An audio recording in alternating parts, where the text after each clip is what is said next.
Eu peço a todos para tomarem seus lugares e mais um lembrete. Todo mundo que tiver as perguntas a serem feitas, façam elas por escrito, encaminhem para o pessoal que está ali do lado da cabine para você também, tá? 2 pessoas estarão recebendo essas perguntas, aqui na frente e do lado da cabine de tradução. Por favor, façam elas por escrito e encaminhem, ok? Muito obrigado. Agora com vocês, doutora Marie-Jo.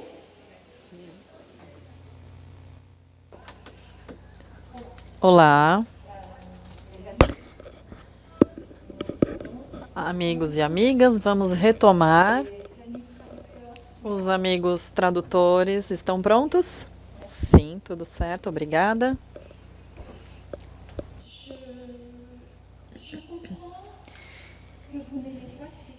Eu entendo que por enquanto vocês não tenham perguntas a fazer, mas se vocês tiverem vontade de falar alguma coisa, escrevam num pedaço de papel e a Aparecida vai recolher os papéis. Nós vamos pedir para os tradutores fazerem a tradução e eu vou tentar entender as preocupações ou inquietações de vocês ou as perguntas. Ou seja, o que está passando pela cabeça de vocês? Qual é o feeling de vocês? O que está incomodando vocês? E eu gostaria, sobretudo, que vocês me dissessem por que vocês não fazem alguma coisa, por que vocês não começam. Eu tenho um pequeno conselho a dar a vocês antes de começar. Mesmo se vocês não entenderam tudo, e isso é absolutamente normal, comecem a tirar fotos, comecem a documentar os casos de vocês. É preciso ter boas fotos. É preciso de fotos do rosto.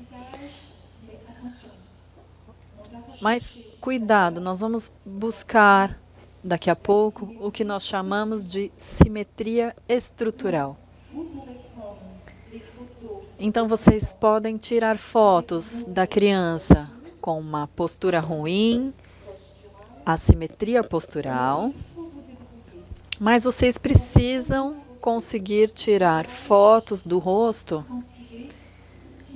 quando ele está bem retinho.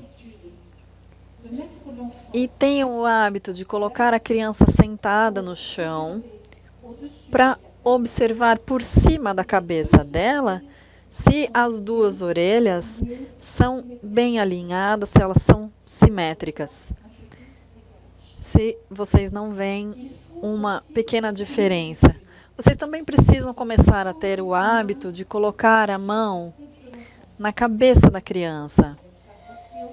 Bom, vocês não são osteopatas, mas colocar a mão na cabeça da criança para saber se o crânio dela é bem simétrico e bem arredondado. E tirem fotos. Uma criança de 4 anos está se mexendo o tempo inteiro. Há crianças que não têm uma postura, elas ficam meio inclinadas. Então vocês podem tentar, vocês falam, peçam à mãe para dar alguma coisa a comer para a criança, uma maçã inteira, todos os dias de manhã, durante 1 mês ou 2 meses. E quando a criança voltar, ela vai saber ficar como uma estátua. Vocês já vão ter melhorado a postura dela se vocês fizerem ela comer durante 1 ou 2 meses a sua maçã todas as manhãs. E vocês podem tirar fotos. E quando vocês tirarem essas fotos, vocês as colocam no computador e digam à criança, vem ver, eu tirei fotos suas. Vocês mostram as fotos para essa criança quando ela está com uma má postura e vocês dizem: ah, essa foto é muito boa. Você está vendo? Aqui você está sentado corretamente. Vocês vão mostrar para a criança não o problema que ela tem, a doença, mas encorajá-la dizendo: aqui você está bem, você está indo cada vez melhor. Então comecem a tirar fotos. Comecem a fotografar a oclusão estática. Nós vamos ver em breve a oclusão dinâmica também. Essas fotos são muito importantes.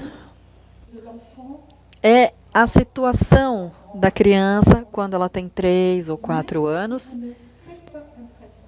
Mesmo se vocês não realizam um tratamento, vocês vão convocar a criança 3 meses ou 6 meses depois, vão fazer novas fotos, tirar novas fotos e verificar essa evolução.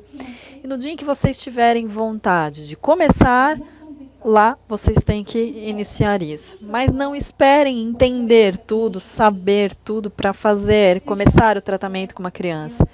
É preciso já tirar boas fotos desde o início. Segundo conselho, peçam à mãe ou ao pai para trazer o álbum de fotos da criança no nascimento. Vocês não poderão provavelmente ver a criança desde o nascimento, mas peçam esse álbum de fotos. Porque nesse álbum vocês vão encontrar indícios muito interessantes com a criança que tem o queixo para a direita ou para a esquerda, a criança que chupa a chupeta. Peçam à criança que ainda toma mamadeira até 2 ou 3 anos, vocês precisam parar com as disfunções dessa criança. Existe uma nova evolução na França, por exemplo. As mães jovens trabalham. Atualmente, elas têm profissões que as deixam ocupadas durante muito tempo e elas têm bebês cada vez mais tarde. Ou seja, não é raro ter uma criança, ter um primeiro filho quando temos 30 anos, por exemplo. Ou ainda mais velha ainda. E há um efeito que não é de moda, mas um efeito de segurança pessoal, de aleitar, de oferecer o seio a essa criança durante muito tempo, durante tempo demais. Eu sou a favor do aleitamento materno, mas num determinado momento, quando a criança começa a se sentar, não é mais o momento de mamar no seio. É preciso que a criança se habitue a mastigar. É preciso explicar que aleitar uma criança até os 4 anos, quando ela já tem dentes, não funciona. Não funciona porque há uma contrariedade em relação ao que a gente espera da potência mastigatória e o que a criança faz quando ela suga ao seio ou a mamadeira. Tudo bem? Todo mundo chegou? Ok, então vou começar. Esta imagem é de um artigo que foi publicado em junho de 2023, deste ano, que é um trabalho de pesquisadores em neurologia, para ver a forma do crânio e compará-la com a forma do cérebro. Tentou-se, então, estudar o endocastro, ou seja, a forma do crânio por dentro, e deduzir a forma do cérebro.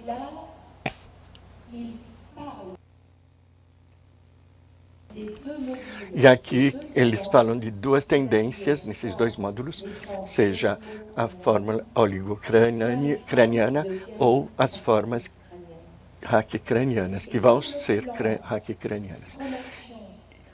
E nessa relação entre crânio e face, eles analisaram como os ossos maxilares, os zigomas, os ossos do zigoma,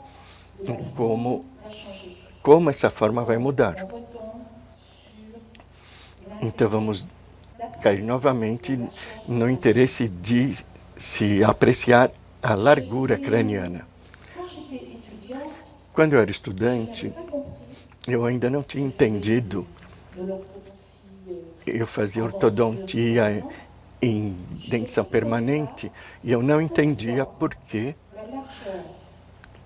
a largura entre os dois molares superiores, 16 e 26, por que essa largura, às vezes, era em 35 milímetros, às vezes 38 ou 40, porque não nos dávamos conta que essa largura era em função da largura do rosto também.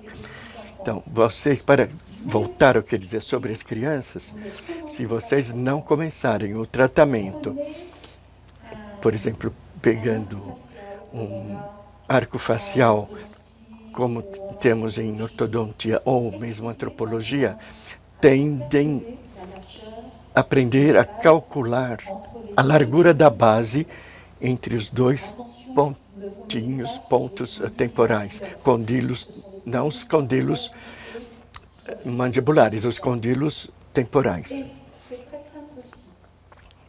É muito simples também. Mesmo que vocês não imprimam,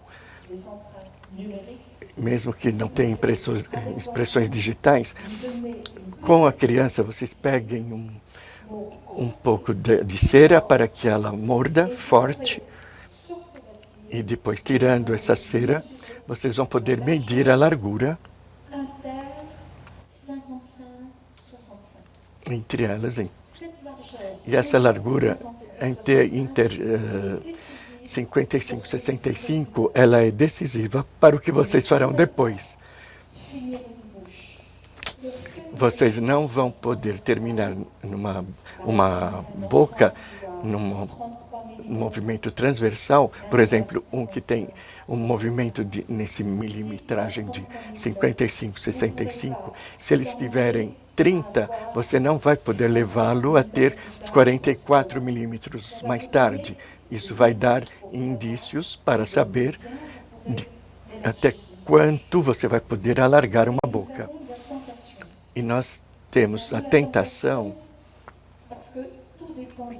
porque tudo depende disso aqui, o interorbitar e o interzigal. Se nós não nos dermos conta disso, nós teremos a tentação, quando uma criança tem uma boca não muito larga, de alargá-la, de ganhar em dimensão transversal para recuperar diante espaço para os incisivos permanentes. Então, vamos dizer, aumentar o perímetro habitável. Então, há outros meios para se recuperar o perímetro habitacional. Não é só alargar, mas também colocar limites setoriais que vão fazer o que você vai fazer uma distalização de setores caninos, primeiros molares, segundos molares. E essa distalização vai permitir ter o perímetro do habitáculo. Então, não partam desde o início, eu vou alargar assim. Observem isso antes. Então, vou voltar aqui a esse artigo. Todas essas medidas são correlatas ao crânio. E vamos voltar ao nosso pequeno feto. Ele vai crescer mais rápido ou menos rápido, ou seja, a forma craniana, o volume craniano vai crescer mais ou menos rapidamente. E vai haver heterocronias do desenvolvimento. Isto é, alguns cérebros vão se alargar, aumentar, outros se contraem e não tem a mesma velocidade de crescimento. E nós não podemos saber disso ou testar tudo isso antes. É difícil, em nossa escala, saber se o osso temporal chegou a um estado optimal, digamos, até de fabricação anatômica. E aqui eu volto no conceito que eu aprendi quando eu estudava, a forma-função. Como se a função fosse sempre a responsável pela forma. E esse é um conceito que nós devemos fazer evoluir. Isso está evoluindo em biologia. Isso quer dizer que a função seria como um tipo de agregado, um conjunto de músculos, de todos os determinantes, músculo, osso, tendão, e tudo isso vão dar a vocês um status anatômico que vai ter uma função bem particular. Vou agora dizer algo que pode chocar. Se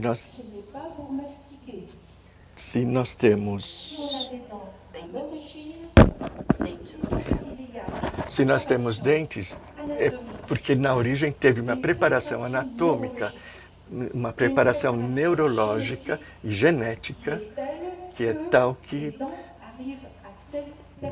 justamente para que os dentes cheguem em determinado período, no momento determinado. As crianças que não têm dentes ainda, são os anodontos, são anomalias. São anomalias genéticas. Às vezes a criança não tem os dentes durante muito tempo.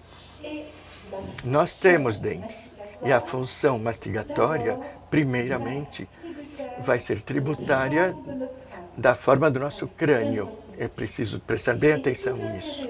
E todo o interesse do nosso tratamento precoce é levar a criança a uma forma otimal, harmoniosa, harmônica, mais harmoniosa ou menos, mas é chegar lá. Não se pode passar de uma forma alicô a uma forma braque, a não ser em deformações intencionais, quando se quer intencional. Isso é algo que é preciso levar, mesmo assim, a criança a ter um tipo de harmonia craniana, vamos dizer. Harmonia craniana vai mostrar que a partir do esfenoide,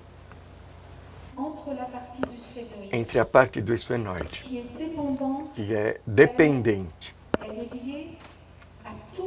ela mesma, ela é ligada a todo o módulo maxilar. Vou voltar à imagem anterior.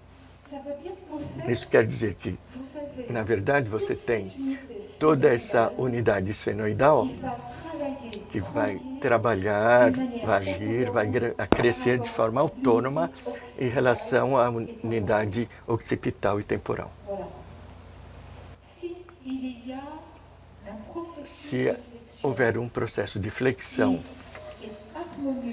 harmônico entre o que há na base anterior e o que há na base posterior, ali isso quer dizer que o crânio tem muita chance de chegar a uma harmonia.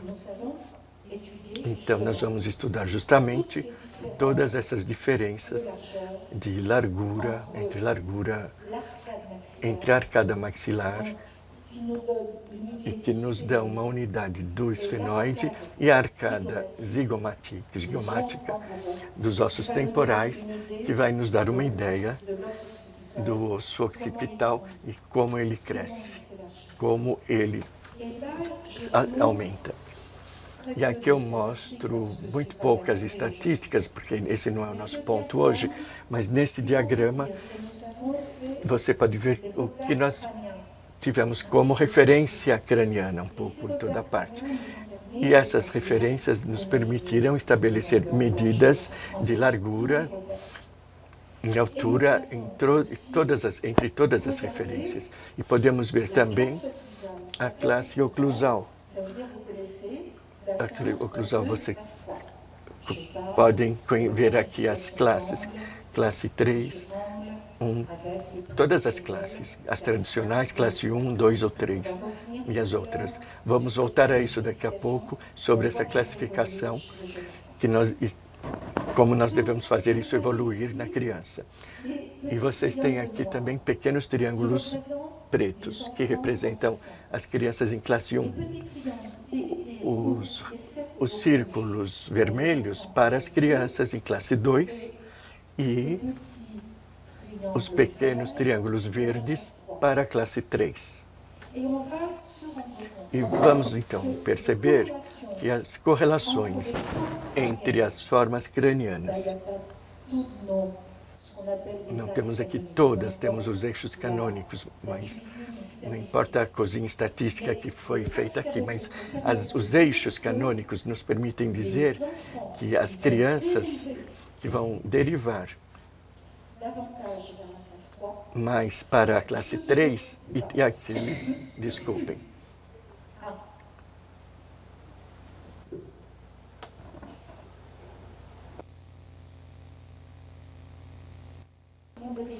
Os que vão derivar para a classe 2 não têm as mesmas cabeças, as mesmas formas. Em contrapartida, algo que é muito estranho são os triângulos pretos da classe 1. Nós vamos encontrar a classe 1 um pouco em toda parte, mas ela aparece mais na zona dos crânios que permitem que se chegue à classe 3, até a classe 3. Eles chegam lá mais rapidamente. E agora chegamos a algo que chamamos de uma história de distribuição, caso de distribuição. Na nossa amostra, nós temos mais ou menos 140 crianças que não tinham primeiro molar permanente ainda. Então, ali nós deciframos e descobrimos e isolamos 3 grupos de remodelação do occipital. Isso quer dizer o quê? Isso quer dizer que a forma do occipital, não temos todos a mesma forma. Este é um occipital de um crânio desarticulado. E este crânio, esse occipital, eu não tenho uma população de crânios para mostrar para vocês, para dizer que não temos todos o mesmo tipo de occipital. Mas nós testamos 3 grandes famílias de remodelação do occipital. E em contrapartida, no nível do esfenoide, nós testamos 2 grandes famílias. Nós distinguimos 2 grandes famílias da forma do esfenoide. Então, 3 vezes 2, 6, é simples. Isso quer dizer que nós observamos a distribuição e como nessa população nós encontramos as classes 2 e classe 3. Então, estamos com esses mosaicos. No mosaico, ele vai mostrar que nessa forma de occipital, que vai se associar a esta forma de esfenoide, vai haver uma proporção que vai derivar para a classe 3 muito grande, muito intensa. Estas são as classes 3 em verde, a classe 2 em vermelho e a classe 1 em preto. E assim, se observarmos cada grupo de occipital com o seu grupo esfenoidal, como aqui, nós teremos 6 possibilidades, em geral, de mosaico craniano. Mas em que isso nos diz respeito? Em que isso nos diz respeito? Não é só para fazer estatística, mas é para dizer que nessa amostra, nessa amostragem que é recente, a classe 1, 15%, 20%, 22%, 19%, 21%. Não tem muita classe 1 atualmente. é preciso procurá-la. E vocês talvez vão me dizer que na minha amostragem eu não analisei a classe 1. Talvez eu não tenha ido muito avante na minha classificação da classe 1. É verdade, mas em relação... Nós tentamos reequilibrar na nossa amostragem, reequilibrar as classes 1, 2 e 3, e não só eu, mas eles sabiam. Por exemplo, no Japão, nós vamos cair nas mesmas estatísticas. Isso quer dizer que a classe 1 são mais difíceis da gente chegar nelas antes dos 6 anos, encontrá-las antes dos 6 anos. E nessa fórmula craniana, arriscamos a ter na classe 1 aqui, sobretudo aqui. Mas quando vocês têm esta criança totalmente no vermelho aqui, vocês vão dizer, ele é classe 2. E ele vai ficar sempre classe 2. Não poderemos mudar o seu modo de construção do crânio. Então, vamos nos acomodar, vamos fazer algo com isso. Isso quer dizer que no seu tratamento você vai tentar encontrar indícios que permitam saber em que mosaico ele está. Você vai se perguntar onde ele está e você vai poder fazer uma análise encefalométrica completa. E vamos ter alguns artifícios. Falei disso agora há pouco. Por exemplo, já essa menina, classe 2, ela é classe 2. E nesse plano nós vamos dizer que ela remodelagem do occipital, na remodelação occipital esfenoide, ela está nessa configuração que não é exatamente a mesma que esta aqui. Esta tem uma outra configuração craniana. Ela não deve fazer esse esforço vertical, um excesso vertical, enquanto que essa outra vai fazer um excesso vertical. Isso vai acontecer muito cedo.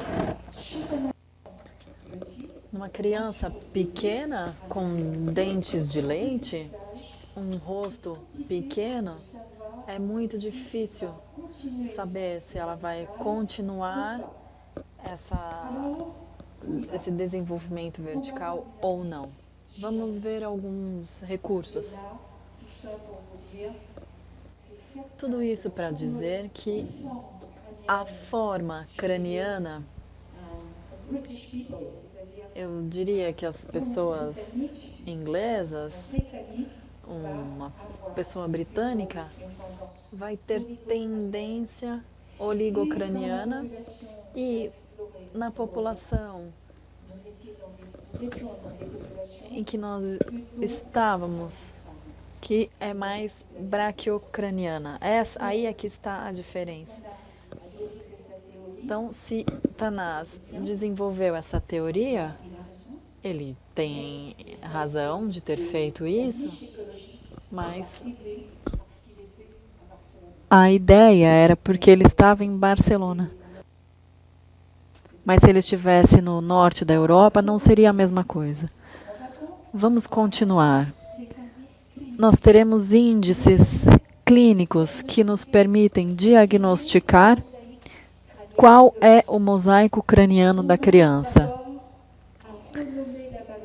Primeiro temos que renomear a maloclusão.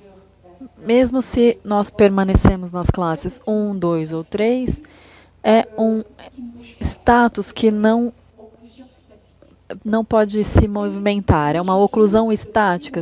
E eu quero a dinâmica, ou seja, quero saber se a cavidade glenoide vai poder lateralmente avançar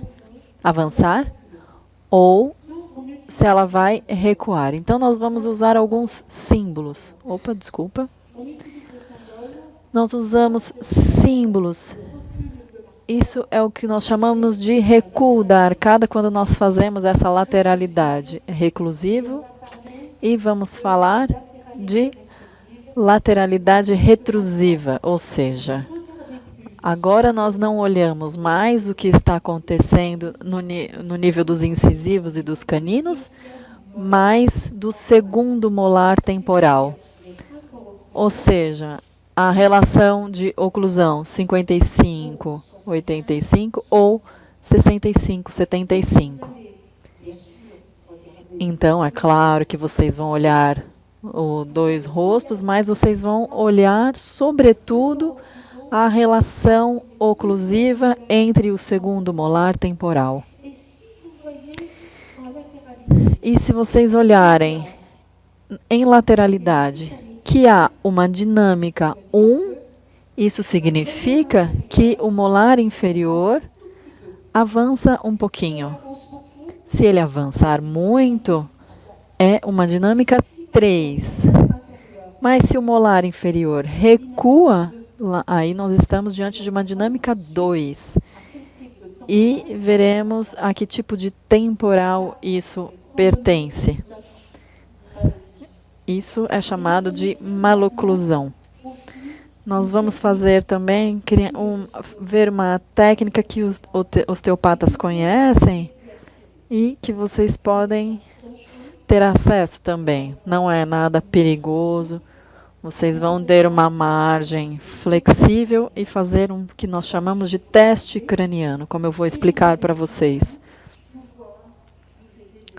E vocês vão poder usar as orelhas para ajudar.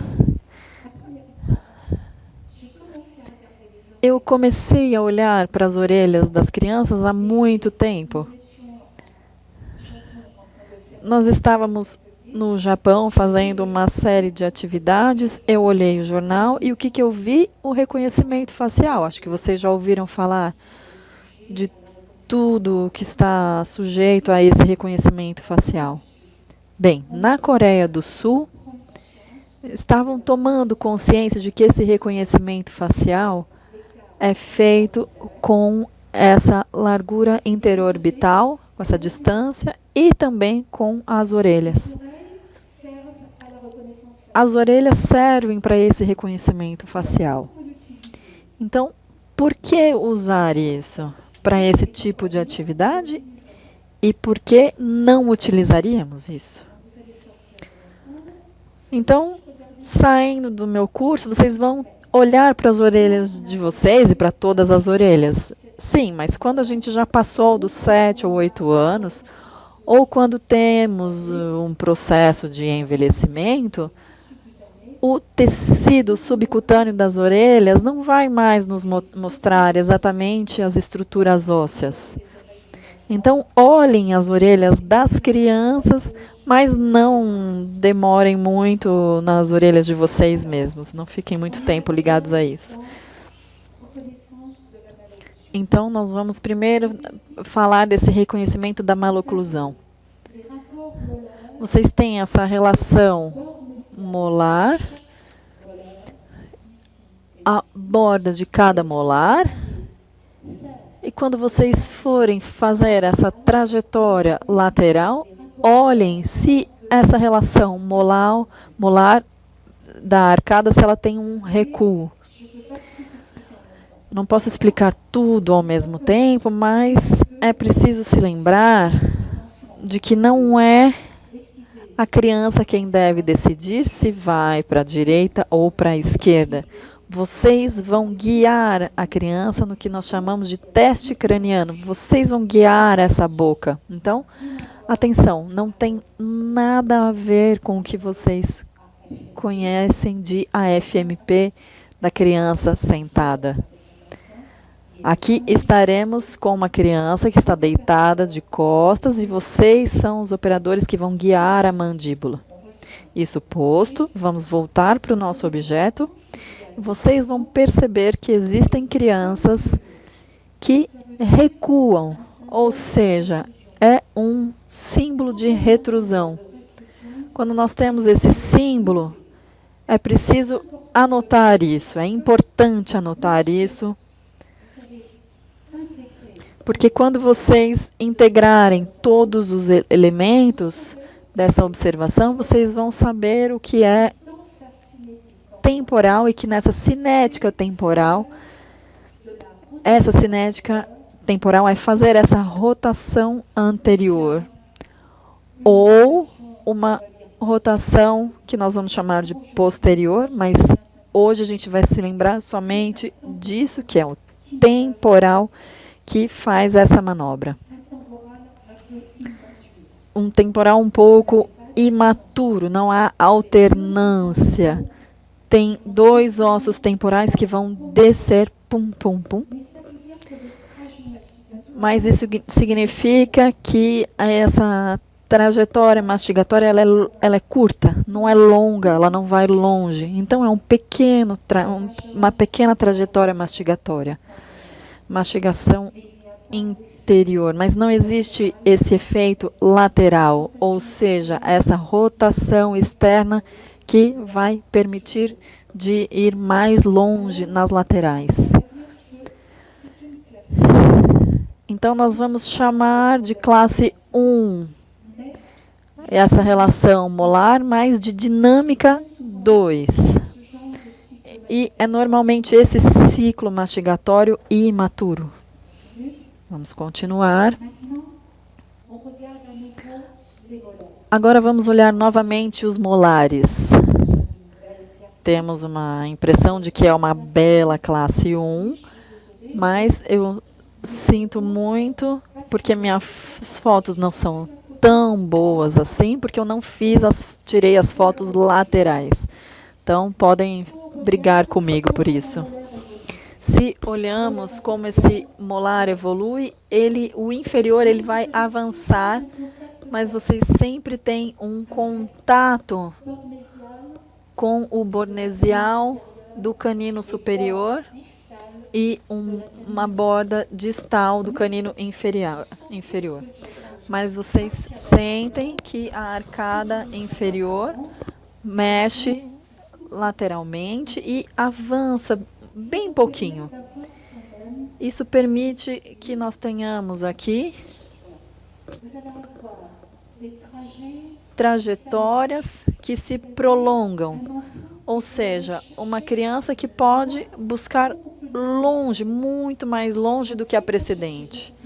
Se ela vai fazer essa busca mais distante, ela tem uma manobra com essa composição interior e exterior também. Porque quando a cavidade glenoide vai colocar o seu eixo mais abaixo do crânio, inclinado desse jeito, vocês vão poder mexer, movimentar um pouco a mandíbula um pouco mais para frente. Isso é a dinâmica 1. Nós adoramos essa dinâmica, é isso que nós estamos buscando.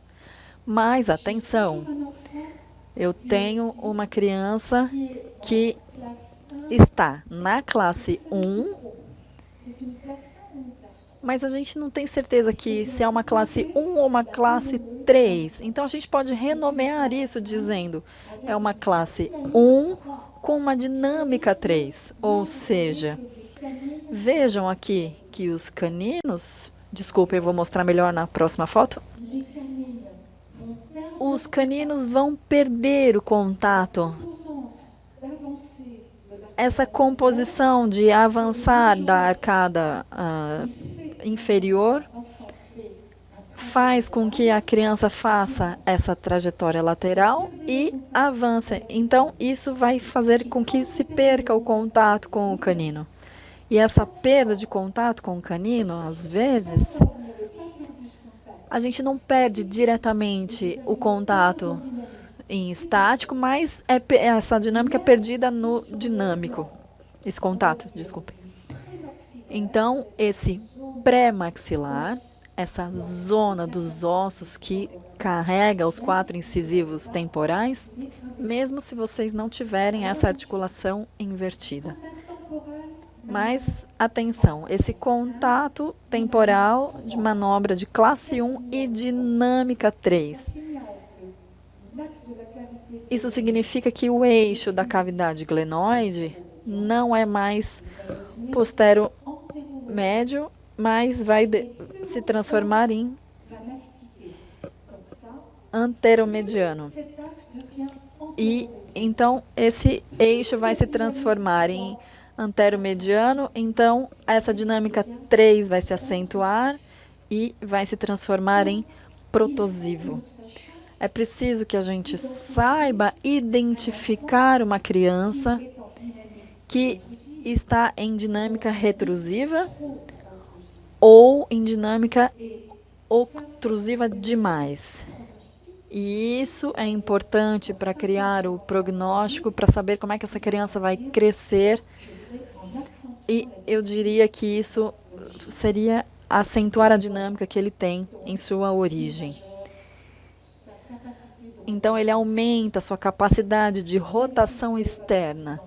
Se vocês não entenderem como é que isso acontece diretamente no crânio, não tem problema. O que vocês precisam é serem clínicos que estejam atrás da criança, não estão mais sentados ao lado da criança, vocês estão atrás, a criança está completamente deitada, de costas.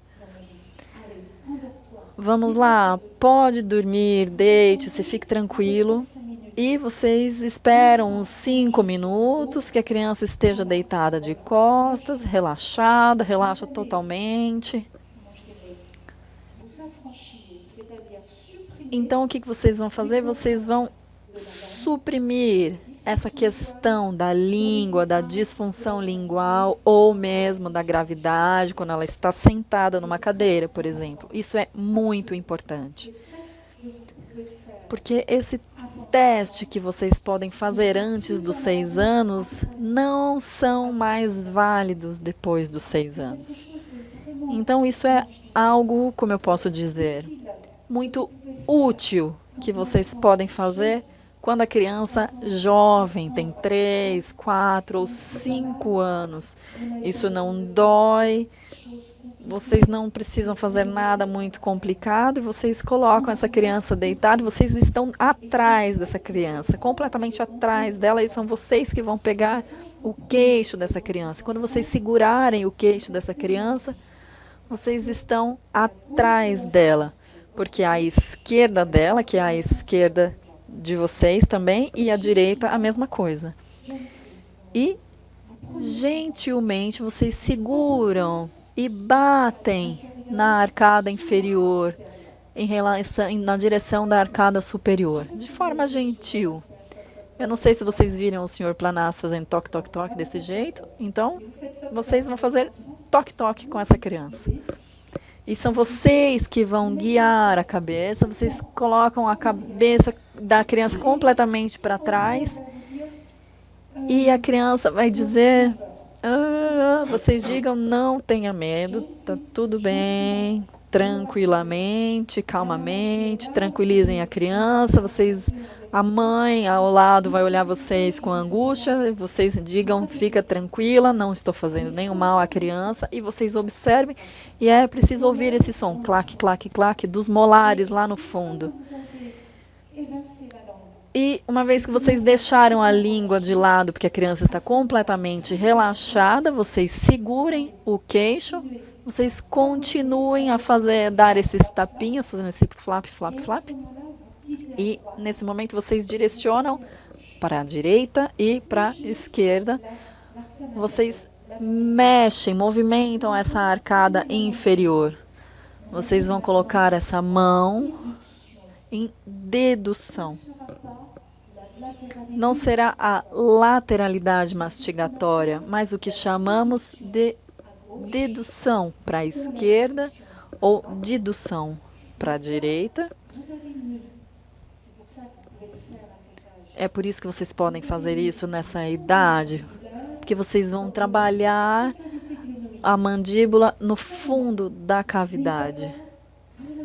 E não tenham medo, vocês podem fazer isso antes da erupção do primeiro molar.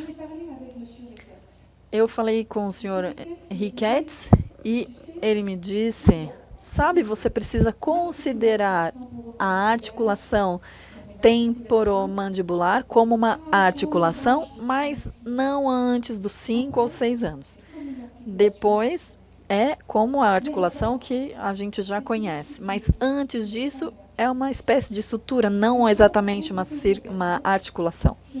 Então, isso permite de colocar isso no fundo da cavidade adenoide.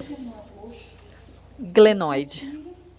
E vocês vão sentir ou uma resistência, ou ao contrário, algo que é fácil de ser feito.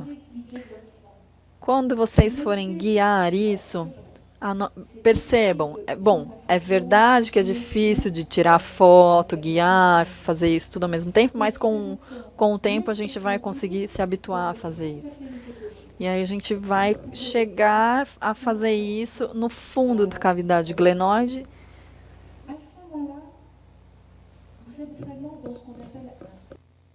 Nesse momento, vocês estão no teste craniano. Vocês vão testar o eixo dessa atividade. E quando você for deslocar à direita ou à esquerda, vocês devem sentir a mesma fluidez. Não sei se os tradutores veem a palavra fluida. Fluidez quer dizer essa capacidade de se deslocar para a direita ou para a esquerda mais ou menos facilmente. E quando você tem uma grande capacidade de se deslocar de um lado para um lado, você imagina o eixo. Ele pode ter essa rotação. Se você puder deslocar simetricamente, com a mesma facilidade, do outro lado, puxa vida, ali ele tem as qualidades glenoides simétricas, mas se você for se deslocar, não somente você vai saber, nesse caso, se a arcada no nível dos molares avança na dinâmica, para a dinâmica 3, ou se ela recua para a dinâmica 2, mas, sobretudo, você vai ter uma ideia, poder ter uma ideia da assimetria das cavidades glenoides. E isso é muito valioso. Isso dá uma informação extraordinária. Clinicamente, você pode repetir dessa atividade clínica a cada consulta 2 vezes, 3 vezes, porque as crianças, elas têm, às vezes, um pouco de medo ou se mexem. Lembrem-se, então, você vem me ver, eu vou fazer a foto como uma estátua, você vai deitar e com a poltrona ou cadeira totalmente esticada e a criança com a cabeça para trás. Você vai identificar já o trajeto dessa dedução com o seu componente reclusivo ou retrosivo e a facilidade de se ter essa dedução. Porque você que vai guiá-la, não é a criança que vai fazer isso sozinha. E quando você testa, quando você terminar esse teste craniano, é preciso dizer que você não pode mais fazê-lo quando o primeiro molar está já ali. Aí já acabou. Porque aí tem uma articulação interior. Mas no plano anatômico não é a mesma história, não é do mesmo jeito. Mas se vocês já viram essa dinâmica dessa dedução, a facilidade em ir ou não para a direita ou para a esquerda, então agora vocês vão observar as orelhas. Não temos todas as orelhas iguais, as crianças também não. Mas a remodelação do osso temporal, do meia, ou seja, do meio acústico, remodelação do campo auditivo, do osso auditivo. Eu vou mostrar aqui.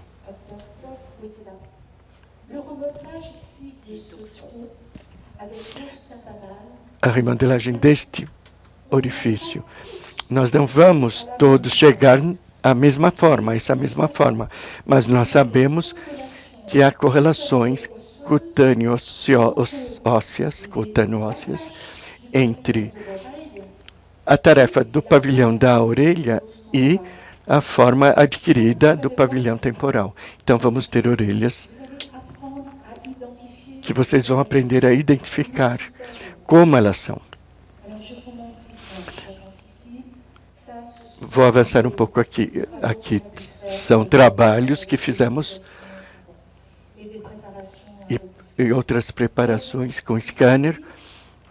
Mas aqui, vou voltar ali para continuar, nós vamos poder descobrir referências, pontos de referências que nos permitem estabelecer a importância da remodelação que vem do osso temporal através do osso occipital.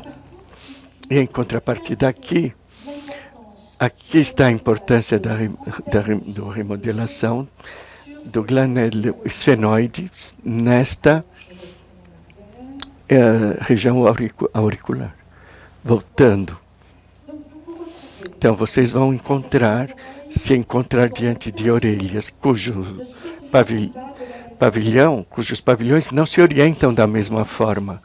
Então, essa camada de orientação, quer dizer, mais ou menos essa frontalização, você tem aqui um pavilhão que se orienta para frente. Isso dá a impressão de uma orelha que é muito mais cavada,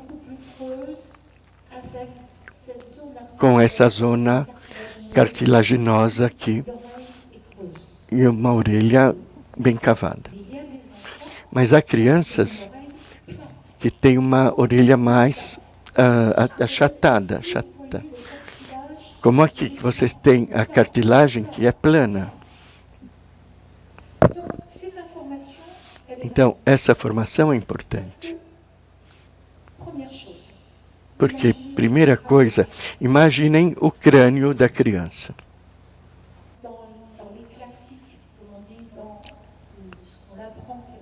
No que se aprende classicamente, se diz que se temos uma criança classe 3, ele tem um campo facial que é diminuto. O que é um campo facial? É esse tipo de distância que temos entre a órbita e a articulação. A tarefa é o movimento da mandíbula.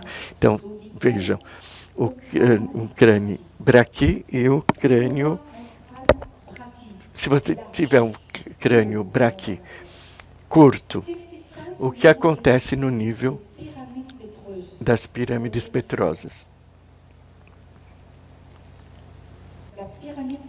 A pirâmide pétreos do osso, imagine, aquela que está ali também. Quando um crânio aumenta, essa pirâmide tem um ângulo interpetroso que aumenta.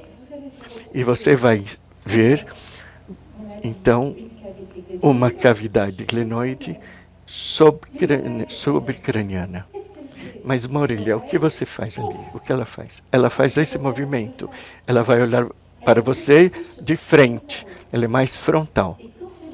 E quando ela é frontal, isso resulta numa orelha mais cavada.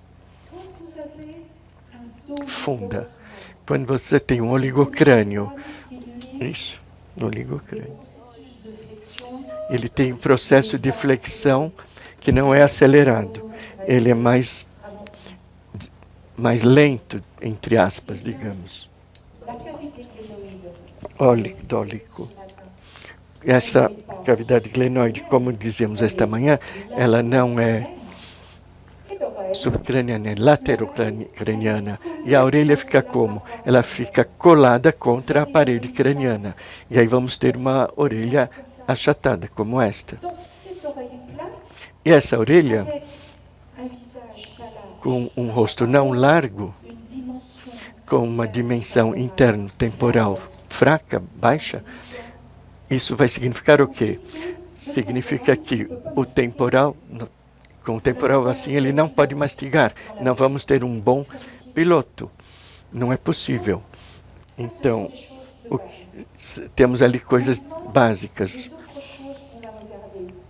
Essas são básicas. Agora vamos ver outras coisas que vamos ver em relação à órbita. Na foto de frente, e volto à minha introdução, quando você faz uma foto de perfil, por favor, não quero foto de 3/4 ou assim, é assim. um perfil estrito, bem definido, onde a criança está ali e olha para o horizonte, e você tem a mãe como assistente que estabiliza a criança colocando a mão em sua cabeça. A criança está ali nessa posição e dizemos, presta atenção, não se mexa. E ali com a câmera você toma uma foto, faz várias fotos. Isso vai durar alguns segundos e você faz todas essas fotos, uma série de fotos de perfil, passa para o computador, todas as fotos, você observa a criança e as fotos que você fez, e você vai perceber qual é a foto que vai dar a realidade, diria, a realidade anatômica daquela criança de perfil. Porque você não vai poder não vai poder tirar conclusões numa foto 3/4 ou meio perfil, não. Eu aviso, então, vocês vão ter uma preocupação. Não é fácil tudo que estou dizendo, mas vocês vão chegar, tenho certeza. Porque é igual quando se aprende a tocar piano, você não se pode tocar Chopin depois, em pouco espaço de tempo. Mas vocês vão fazer, como posso dizer, uma perícia, a sua própria perícia. E a sua habilidade em tirar fotos rapidamente, e também a escolher a foto certa, e quando você escolher a foto certa, você vai poder analisá-la. Mas, como eu dizia há pouco, vai ter dificuldade com as assimetrias. Porque quando uma criança tem uma assimetria craniana, infelizmente, o temporal, às vezes, é mais aberto de um lado, e a pirâmide Petrous é mais intensa de um lado, acentuada de um lado, e do outro lado ela é mais fechada. Mais aberta de um lado, mais fechada do outro, isso vai dar orelhas diferentes. Então, não somente elas serão diferentes, mas ainda todo o perfil da criança não vai ser simétrico. Os dois perfis não são simétricos nesse caso. Então, vocês vão querer colocá-las lado a lado, para dizer, bom, e meu perfil está bom, esse aqui não é bom. Sim, mas primeiro, vocês devem observar para ver que ele não tem o mesmo perfil à direita e à esquerda, do lado direito e do lado esquerdo. E se vocês virem de um lado uma orelha cavada e do outro uma orelha chata, você vai dizer, bom, aqui é uma assimetria craniana bem grande, importante. Aí vou colocar as mãos no crânio, vou puxar um pouco os cabelos, vou mostrar toda a zona craniana, do occipital ao temporal, sem forçar. E aí você vai encontrar, toda vez, a cada vez, o que nós chamamos de um méplat, onde ele não é mais achatado de um lado em relação ao outro. Em inglês se diz um flat spot. Um méplat em francês quer dizer que não é achatado, mas uma zona achatada. Aí você põe a criança no chão e aí você observe se tem uma orelha mais avançada e outra mais recuada. É uma coisa clínica que você pode fazer. Você também vai poder ir além nessa análise da orelha. Olhe o eixo principal da orelha. Você tem orelhas que têm uma espécie de curva que faz com que o bulbo seja vertical.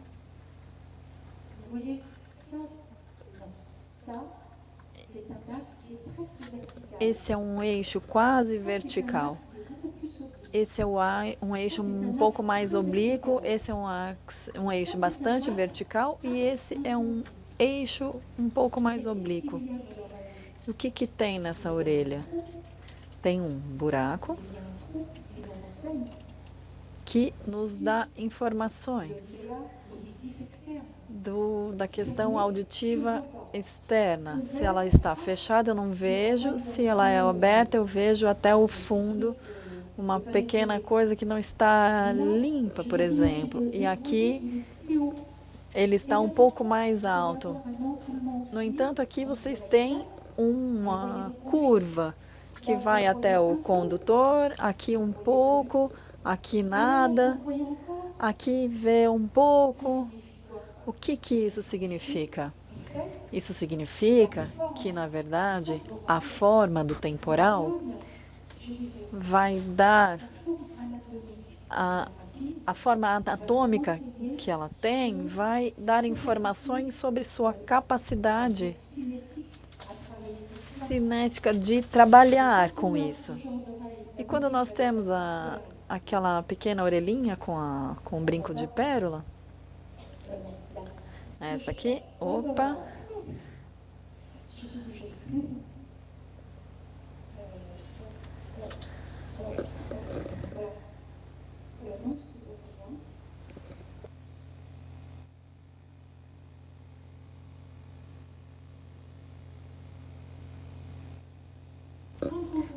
é aqui que nós estávamos. Quando vocês observam esse tipo de orelha, onde nós temos toda a entrada do condutor auditivo externo, nós temos uma criança que vai criar que composto é aquele interior, o rotacional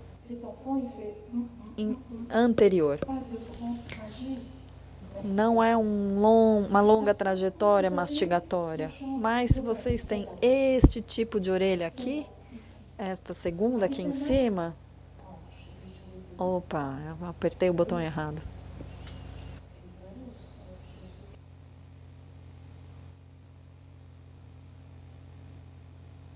Desculpem. Quando vocês tiverem esse tipo de orelha aqui, onde nós não vemos a entrada do conduto auditivo, ela está cavada. O que isso significa? Vocês podem responder. É uma rotação antero-externa. Então, ela mostra essa orelha de frente, a gente chama isso de frontal. Então, é preciso prestar atenção. Demais, é excessivo. Então, se vocês têm essa dedução intrusiva, isso significa que essa cavidade, quando o piloto não tem mais esse postero, ele vai passar para o piloto antero-médio. Vocês vão ter uma tradução que é, ao mesmo tempo, esse tipo de orelha. Se vocês tiverem isso numa classe 3, vocês vão ficar... eu não posso corrigir isso aqui em 3 meses. É muito mais complicado. Vai precisar de mais tempo para realizar isso. Mas quando vocês têm essa orelha menor, uma criança que só faz tac, tac, tac, uma pequena classe 2, vamos dizer, vocês vão tentar fazer essa propulsão para avançar o queixo. Não, vocês não vão fazer isso. Vocês vão dizer simplesmente lateral pura. Lateral, lateral, lateral, mas sem forçar, sem avançar. O que significa que quando vocês estão tratando no protocolo de uma classe 2 como essa, vocês vão primeiro exercer as lateralidades mastigatórias naquele lugar, sem avançar. Porque se vocês estão nesse ponto, nesse momento, O temporal, vamos lá, é um treino, vamos lá. Ah, o temporal vai fazer, vou para cá, vou virar para cá. E esse temporal precisa conseguir frontalizar a sua orelha. E aí vocês vão falar que não é possível. Mas vocês vão fazer isso em 2 momentos. Vocês vão ajudar essa criança a fazer isso nesse momento, nesse lugar, e uma vez que as lateralidades foram aprendidas e a criança está mastigando alimentos com texturas dessa forma, vocês não vão mudar a orelha, mas vão dar uma outra atitude a esse osso temporal para ir um pouco mais além e fazer essa propulsão, mas de que forma? E os nossos amigos osteopatas vão saber do que eu estou falando?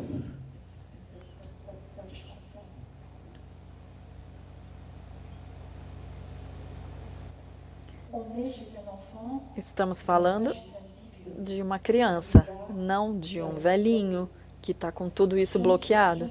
Nós estamos falando de uma criança. Então, isso aqui ainda é elástico, vamos dizer.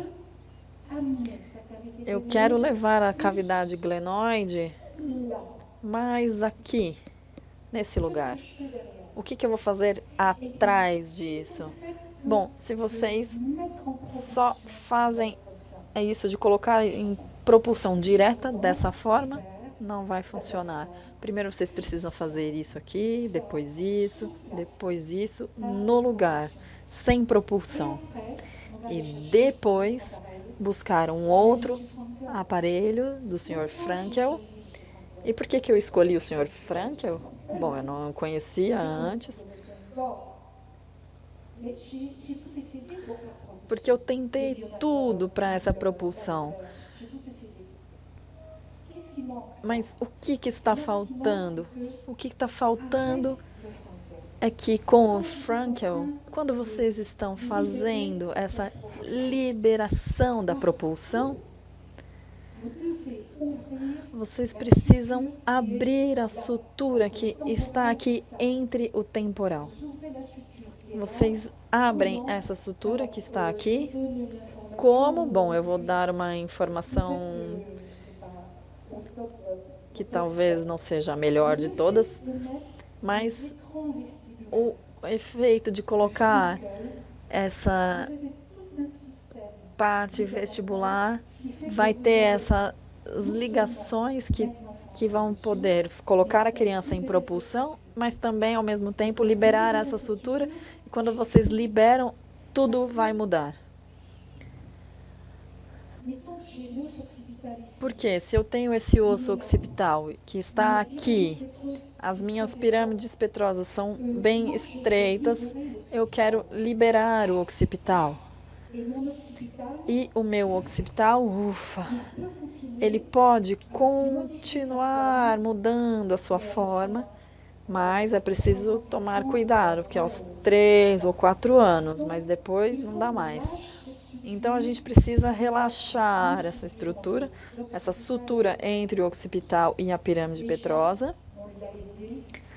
porque assim a gente já ajudou fazendo só esse movimento e depois nós temos o nosso aparelho de Frankel, que eu mudei um pouquinho. Vamos falar de um novo Frankel, enfim. Não vamos entrar em muitos detalhes, senão não vou conseguir concluir. Vamos continuar. Nós olhamos a orelha, encontramos essas informações, dimensionamos tudo e aí a coisa fica mais fácil, porque a criança está deitada no seu consultório. A criança fica deitada durante toda a sessão, nunca sentada. Ela permanece deitada o tempo inteiro para tirar a pressão da gravidade. Então, eu afasto os cabelos e eu tenho alguns pontos de referência que me permite de encontrar a inserção superior limite do lóbulo e do pavilhão. vamos olhar isso em relação à órbita, porque a órbita ela está sob a dependência da parte frontal,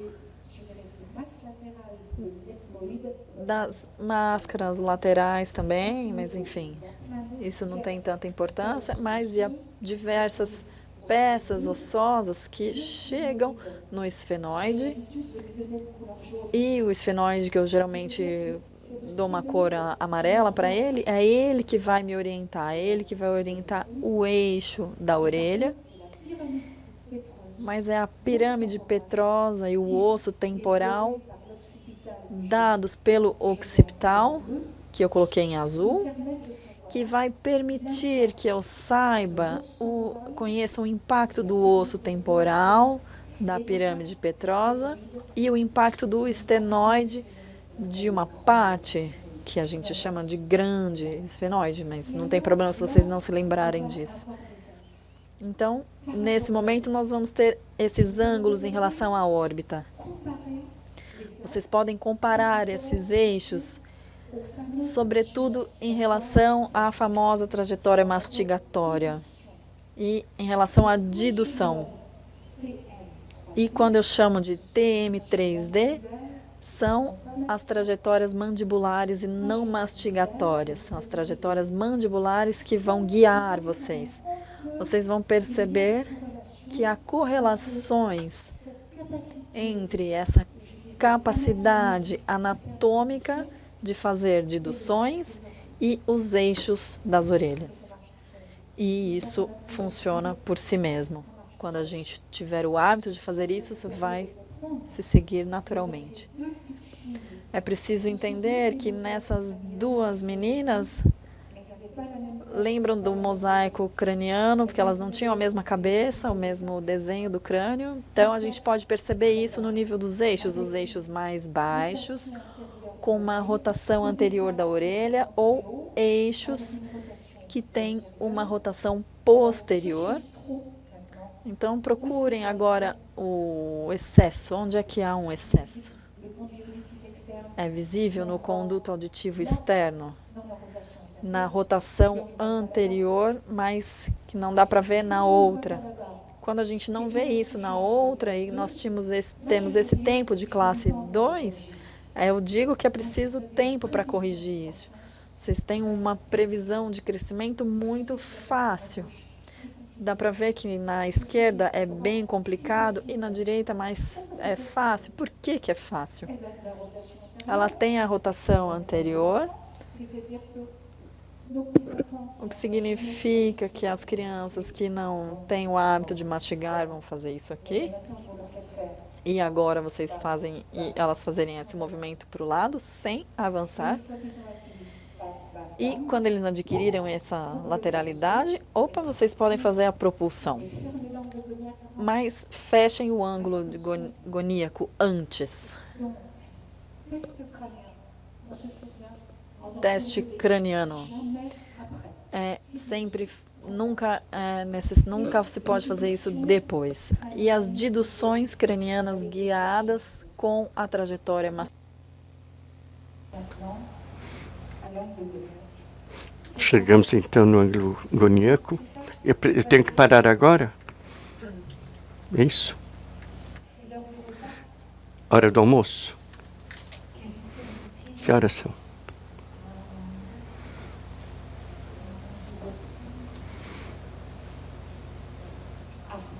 Bom, tem um probleminha. Eu fiquei atrasada, eu me atrasei aqui, mas vamos ver. Eu vou fazer rapidamente.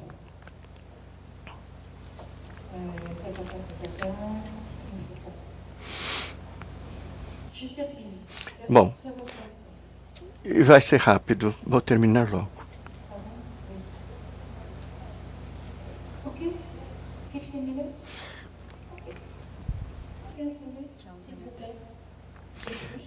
15 minutos. Se vocês não estiverem com muita fome, teremos mais 15 minutos.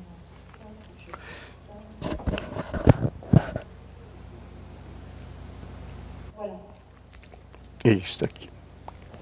Bien, bien, bien, bien. Alors, les derniers indices, Os últimos indícios. vous êtes fatigué, Vocês estão cansados, mas vamos lá. A última parte aqui. après, ça va être Depois vamos... Vai ser tipo de cinema depois, só isso. qu'est-ce qu'on fait depuis là? Regardez toutes ces morphologies. Vejam todas essas morfologias. Ça, Estas... j'ai mis bien sûr le profil. Coloquei todos esses perfis. Imaginez que Vocês podem imaginar, ces différentes formes crâniennes então, essas diferentes formas cranianas n'ont pas les mêmes potentiels e que não têm, claro, o mesmo potencial de mastigação. au niveau de Isso vai se repercutir no nível dessas ligações, ramos, corpos, língua. Aqui você tem um ângulo reto, aberto. E eu olhei também a média das populações. Eu observei o que tinha na literatura também. E, na verdade, Sechudi que diz que a média está em 128 graus. Mais ou menos 60 graus. 128 tem esses 60 graus. Isso dá uma ideia da variabilidade. E volto a esta foto, então.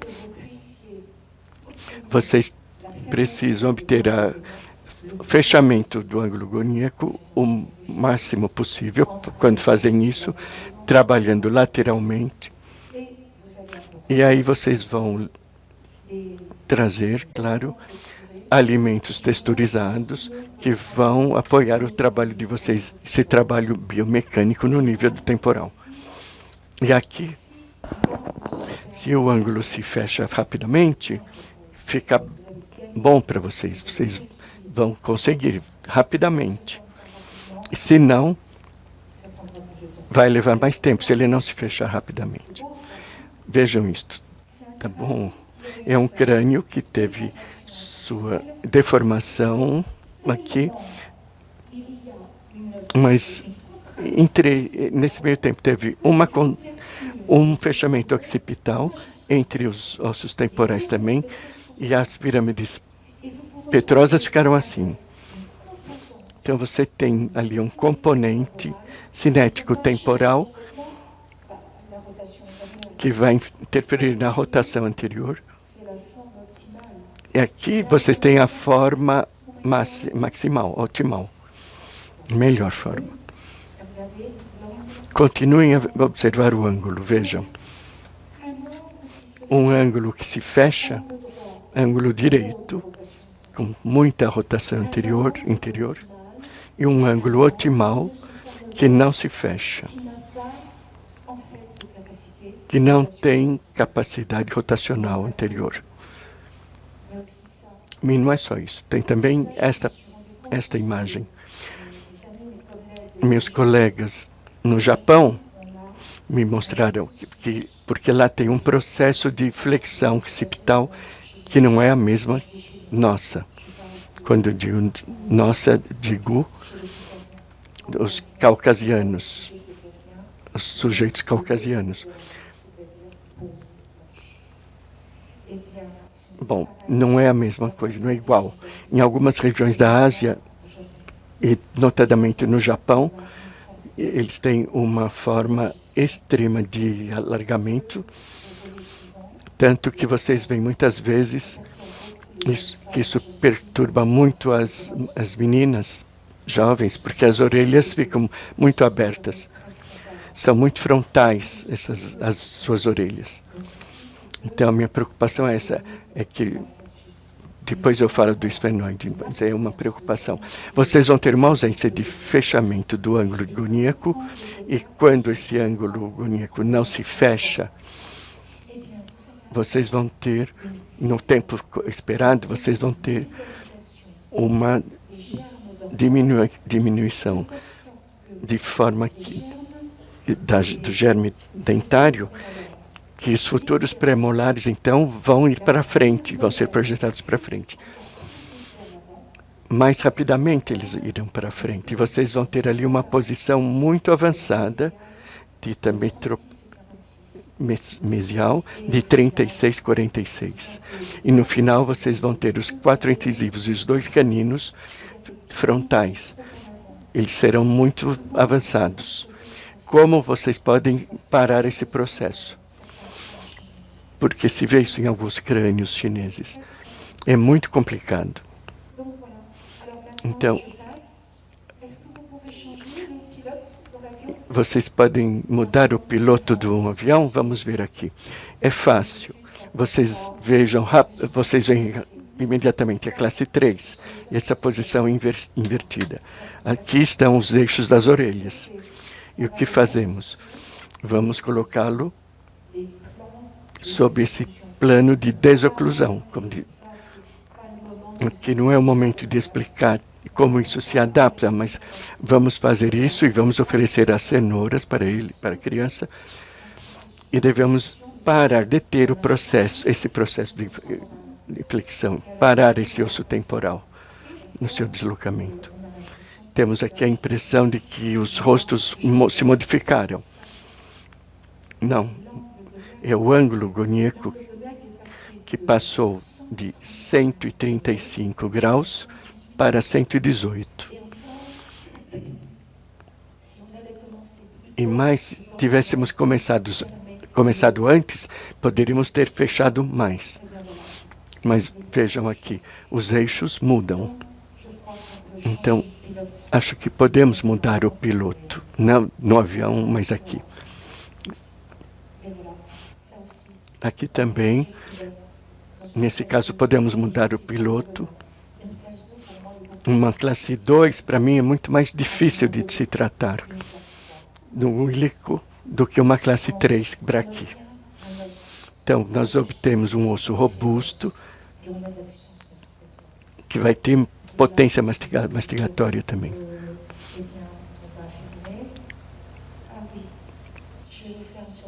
Vou fazer uma surpresa para vocês. O que é isto? São dois modelos. Na França temos sempre manifestações em Cannes, do Festival de Cannes, que é a cidade do filme, do cinema. Então, todas as estrelas de cinema dos Estados Unidos, da França, vão para lá, do mundo inteiro. E aqui vocês têm 2 estrelas, 2 stars, que não têm o mesmo ângulo goníaco. Vejam. Então, a jornalista, o fotógrafo que fez essas fotos, disse no seu relatório, sua legenda. Vejam como a energia feminina se destaca através de uma mandíbula.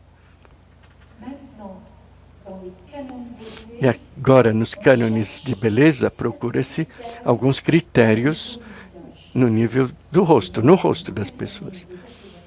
E nós, os ortodontistas, temos interesse em preparar rostos das crianças para que depois as crianças se tornem estrelas bem-sucedidas. Porque se não forem bem tratados, nunca serão estrelas. Esse é o resultado aqui. E temos muito trabalho, como vocês veem. Podemos fazer muito trabalho. Eu acho muito interessante, pelo menos, preparar os rostos desde a infância.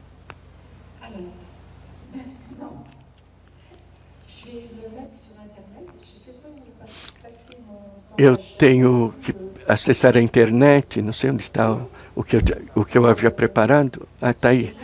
Acho que já está pronto, vamos ver.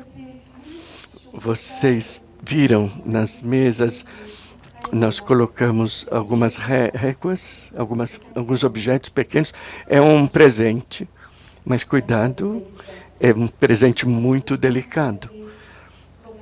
Porque quando vocês forem olhar as modelagens, vocês vão ver, eles são todos assimétricos. Então, obrigado. Acho que eu ultrapassei meu tempo, mas vocês vão poder descansar um pouco também. E nesta tarde, nós vamos para os assimétricos. Ok. Repouso.